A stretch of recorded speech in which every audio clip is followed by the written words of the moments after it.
আসসালামু আলাইকুম। জানিয়ে দেব এই মুহূর্তে হাতে পাওয়া সর্বশেষ ভয়ঙ্কর কিছু আন্তর্জাতিক আপডেট বাংলা সংবাদ। শুরুতেই থাকছে সংবাদ শিরোনাম। শুরুতেই জানিয়ে দেব গাজায় খাদ্য সংকট চরমে, 3 জনের একজন দিনের পর দিন না খেয়ে। জানিয়ে দেব গাজায় বিশেষ যুদ্ধবিরতি সত্ত্বেও চলছে ইসরায়েলি হামলা, নিহত 63। এরপর রয়েছে অনাহারে গাজাবাসীদের মৃত্যু রোধের আহ্বান বারাক ওবামার। সর্বশেষ থাকছে সংঘাত নিরসনে কাল মালয়েশিয়ার থাইল্যান্ড কম্বোডিয়ার বৈঠক। এতক্ষণ শুনছিলেন সংবাদ শিরোনাম, এবার বিস্তারিত। প্রিয় দর্শক, আপনি যদি এই চ্যানেলে নতুন হয়ে থাকেন, ভিডিওটি দেখতে দেখতে চ্যানেলটি সাবস্ক্রাইব করে আমাদের সাথেই থাকুন। গাজায় খাদ্য সংকট চরমে, 3 জনের একজন দিনের পর দিন না খেয়ে। গাজায় দ্রুত অবনতিশীল মানবিক বিপর্যয়ের বিষয়ে সতর্ক করে জাতিসংঘের শীর্ষ মানবিক কর্মকর্তা রোববার জানিয়েছে, সেখানে 3 জনের একজন মানুষ দিনের পর দিন না খেয়ে আছেন এবং শিশুরা ধীরে ধীরে মৃত্যুর দিকে ধাবিত হচ্ছে। খাদ্য সহায়তায় ভয়াবহ সংকটে। সোমবার 28 জুলাই এক প্রতিবেদনে খবর দিয়েছে আনাদোলু এজেন্সি। জাতিসংঘের মানবাধিকার সহায়ক ও জরুরি ত্রাণ বিষয়ক under secretary general Tom Fletcher বলেন, ইসরায়েল 1 সপ্তাহের জন্য সহায়তা বৃদ্ধির সম্মত হয়েছে।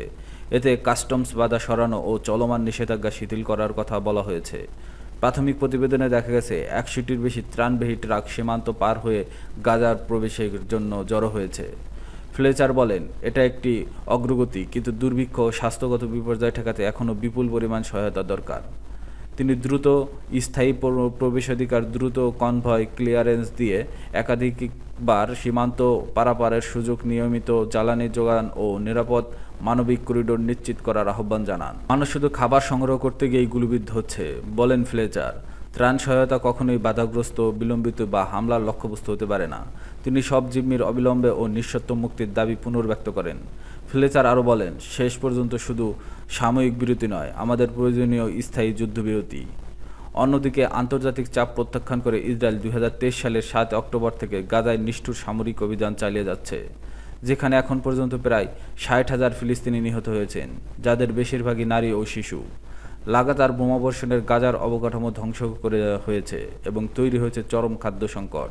গত নভেম্বরে আন্তর্জাতিক অপরাধ আদালত আইসিসি গাজায় যুদ্ধাপরাধ ও মানবতা বিরোধী অপরাধের অভিযোগে ইসরায়েলি প্রধানমন্ত্রী বেঞ্জামিন নেতানিয়াহু ও তৎকালীন প্রতিরক্ষামন্ত্রী ইয়াব গ্যালান্টের বিরুদ্ধে গ্রেপ্তারি পরোয়ানা জারি করে। ইসরায়েলের বিরুদ্ধে গাজায় গণহত্যা চালানোর অভিযোগে আন্তর্জাতিক বিচার আদালত আইসিজে একটি মামলা চলছে। গাজায় বিশেষ যুদ্ধবিরতি সত্ত্বেও চলছে ইসরায়েলি হামলা, নিহত 63। ফিলিস্তিনের অবরুদ্ধ গাজায় ত্রাণ প্রবেশের জন্য বিশেষ যুদ্ধবিরতি সত্ত্বেও ফিলিস্তিনের উপর হামলা চালিয়েছে যুদ্ধবাজ ইসরায়েল। এতে কমপক্ষে 63 জন নিহত হয়েছে, এদের মধ্যে 34 জন ছিলেন ত্রাণ প্রার্থী। রোববার 27 জুলাই এক প্রতিবেদনে এই তথ্য জানায় সংবাদ মাধ্যম আল জাজিরা। এর আগে গাজার 3টি এলাকায় প্রতিটি নির্দিষ্ট সময়ের জন্য সামরিক অভিযান স্থগিত রাখার ঘোষণা দেয় ইসরায়েলি সেনাবাহিনী। মানবিক সহায়তা কাজ করার সহজ করতেই এই বিরতি দেওয়া হয় বলে জানায় তারা। এখন থেকে সকাল 10টা থেকে রাত 8টা পর্যন্ত এই সিদ্ধান্ত কার্যকর হবে। পরবর্তী ঘোষণা না দেওয়া পর্যন্ত তা প্রতিদিন চালু থাকবে। এদিন বার্তা সংস্থা রয়টার্স জানায়, চলমান যুদ্ধের মধ্যে আন্তর্জাতিক চাপের মুখে অবশ্যই গাজার কিছু অংশে সামরিক অভিযান সাময়িকভাবে স্থগিত ঘোষণা করা ইসরায়েল একই সঙ্গে নতুন ত্রাণ করিডোর চালুর কথাও ঘোষণা জানিয়েছে তারা। রোববার ইসরায়েলি সেনাবাহিনী জানায়, প্রতিদিন সকাল 10টা থেকে রাত 8টা পর্যন্ত গাজার আল মাউসি, দের আল বালা ও গাজা সিটি এলাকায় তারা সামরিক অভিযান বন্ধ রাখবে। এই এলাকায় মার্চ মাস থেকে নতুন করে স্থল অভিযান শুরু হয়নি। সেনাবাহিনী আরও জানায়, প্রতিদিন সকাল 6টা থেকে রাত 11টা পর্যন্ত খাবার ও ওষুধবাহী গাড়িবহরের জন্য নির্ধারিত নিরাপদ পথও চালু থাকবে। এদিকে মিশরের রাষ্ট্রায়ত্ত আল কাহেরা নিউজ টিভি জানায়, রোববার থেকে মিশর সীমান্ত দিয়ে গাজার উদ্দেশ্যে ত্রাণ পরিবহন শুরু হয়েছে। এর আগে ইসরায়েল বিমান থেকে ত্রাণ ফেলা শুরু করে বলে জানায়। তারা জানায়, গাজায় মানবিক পরিস্থিতি কিছুটা সহজ করতে নেওয়া উদ্যোগ হিসেবে উল্লেখ করছেন তারা। এর আগে গত বৃহস্পতিবার জাতিসংঘ জানায়, গাজায় মানবিক বিরতি ঘোষণার ফলে ত্রাণ সরবরাহের পরিমাণ বাড়ানো সম্ভব হবে। তবে তারা অভিযোগ করে, ইসরায়েল তাদের গাড়ি বহরের জন্য যথেষ্ট কিছু বিকল্প রুট দিচ্ছে না, যা ত্রাণ কার্যক্রম ব্যাহত করছে। অনাহারে গাজাবাসীদের মৃত্যু রোধের আহ্বান বারাক ওবামার। অবরুদ্ধ গাজায় প্রতিরোধযোগ্য দুর্ভিক্ষ বন্ধের অবিলম্বে পদক্ষেপ নেওয়ার আহ্বান জানিয়েছে সাবেক মার্কিন প্রেসিডেন্ট বারাক ওবামা। স্থানীয় সময় সোমবার 28 জুলাই এক এক্স পোস্টে তিনি একথা জানান।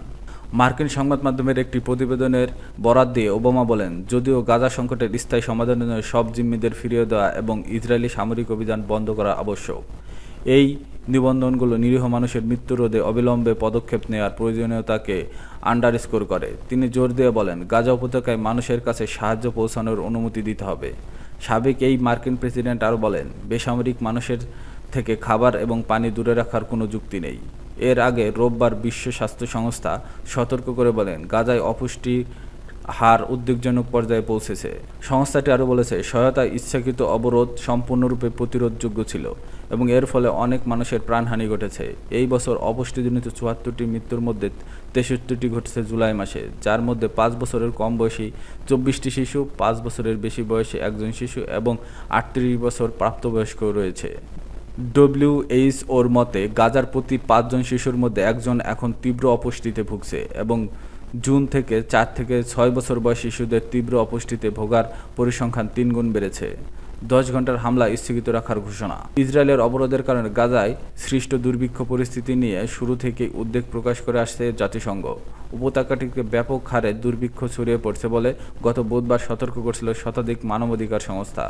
এছাড়া গাজায় দেখা দেওয়া ভয়াবহ বিপর্যয় থামানোর জন্য ইসরায়েলের প্রতি আহ্বান জানিয়েছে গত শুক্রবার বিবৃতি দিয়েছিল যুক্তরাজ্য, ফ্রান্স ও জার্মানি। এএফপি জানিয়েছে, আন্তর্জাতিক চাপের মুখে আজ গাজার কিছু এলাকায় প্রতিদিন ১০ ঘন্টা করে কৌশলগত সামরিক কর্মকাণ্ড স্থগিত রাখার ঘোষণা দিয়েছে ইসরায়েলি বাহিনী। তারা বলেছে, উপত্যকায় আল মাউসি, দেইর আল বালা ও গাজা নগরীতে সকাল ১০টা থেকে রাত ৮টা পর্যন্ত হামলা চালানো হবে না। এ সময় জাতিসংঘ ও ত্রাণ সংস্থাগুলোর সড়ক পথে নিরাপদে ত্রাণ পাঠাতে পারবে। সংঘাত নিরসনে কাল মালয়েশিয়ায় থাইল্যান্ড কম্বোডিয়ার বৈঠক। সীমান্ত সংঘাত নিরসনে মালয়েশিয়ার মধ্যস্থতায় আলোচনা বসছে থাইল্যান্ড ও কম্বোডিয়া। রোববার থাই প্রধানমন্ত্রীর কার্যালয়ের এক মুখপাত্র এ তথ্য জানিয়েছে, খবর অ্যাসোসিয়েটেড প্রেসের। থাই প্রধানমন্ত্রী কার্যালয়ের মুখপাত্র জিরায়ো হুয়াংসাপ জানান, মালয়েশিয়ার প্রধানমন্ত্রী আনোয়ার ইব্রাহিমের আমন্ত্রণে আঞ্চলিক শান্তি প্রতিষ্ঠার বিষয়ে আলোচনা করার জন্য ভারপ্রাপ্ত প্রধানমন্ত্রী ফুমতাম ভেচায়াচাই সোমবারের বৈঠকে অংশ নেন। মুখপাত্র আরও জানান, কম্বোডিয়ার প্রধানমন্ত্রী হুন মানেতেও বৈঠকে যোগ দেবেন বলে আশা করা হচ্ছে, যদিও কম্বোডিয়ার পক্ষ থেকে তা এখনও নিশ্চিত করা হয়নি। এর আগে শনিবার ট্রাম্প তার সোশ্যাল মিডিয়া প্ল্যাটফর্ম ট্রুথ সোশ্যালে পোস্ট করা জানান, তিনি থাইল্যান্ড ও কম্বোডিয়ার নেতাদের সঙ্গে কথা বলছেন এবং সংঘাত ব্যাহত থাকলে তিনি দুই দেশের সঙ্গে বাণিজ্য চুক্তি এগিয়ে নেবেন না বলে সতর্ক করছেন। পরের দিন তিনি জানান, উভয় পক্ষই যুদ্ধবিরতির আলোচনার জন্য বৈঠকে বসতে সম্মত হয়েছে। কম্বোডিয়ার প্রধানমন্ত্রী হুন মানেত বলেন, তার দেশ তাৎক্ষণিক ও নিঃশর্ত যুদ্ধবিরতির জন্য সম্মত হয়েছে। থাইল্যান্ডও আক্রমণ বন্ধ করতে সম্মত হয়েছে। ট্রাম্প এমন তথ্য দিয়েছে বলে উল্লেখ করেন তিনি তার পররাষ্ট্রমন্ত্রী প্রাক শোখনকে মার্কিন পররাষ্ট্রমন্ত্রী মার্কো রুবিওর সঙ্গে সমন্বয় করতে এবং থাইল্যান্ডের পররাষ্ট্রমন্ত্রীর সঙ্গে সরাসরি যোগাযোগ করে যুদ্ধবিরতির বাস্তবায়নে পদক্ষেপ নিতে নির্দেশ দিয়েছেন বলে জানান। এদিকে থাই প্রধানমন্ত্রী ফুমতাম ট্রাম্পকে ধন্যবাদ জানিয়ে বলেন, থাইল্যান্ড নীতিগতভাবে যুদ্ধবিরতিতে সম্মত হলেও কম্বোডিয়ার কাছ থেকে সত্যিকারের সদিচ্ছার প্রয়োজনীয়তা রয়েছে। থাই পররাষ্ট্র মন্ত্রণালয় জানায়, ফুমতাম দ্রুত দ্বিপাক্ষিক বৈঠকের আহ্বান জানিয়েছে, যাতে শান্তিপূর্ণ সমাধানের জন্য বাস্তব পদক্ষেপ নিয়ে আলোচনায় করা যায়। উল্লেখ্য, চতুর্থ দিন গড়ানো এই সংঘাতের এ পর্যন্ত অন্তত ৩৪ জন নিহত এবং ১,৬৮,০০০-এরও বেশি মানুষ বাস্তুচ্যুত হয়েছেন।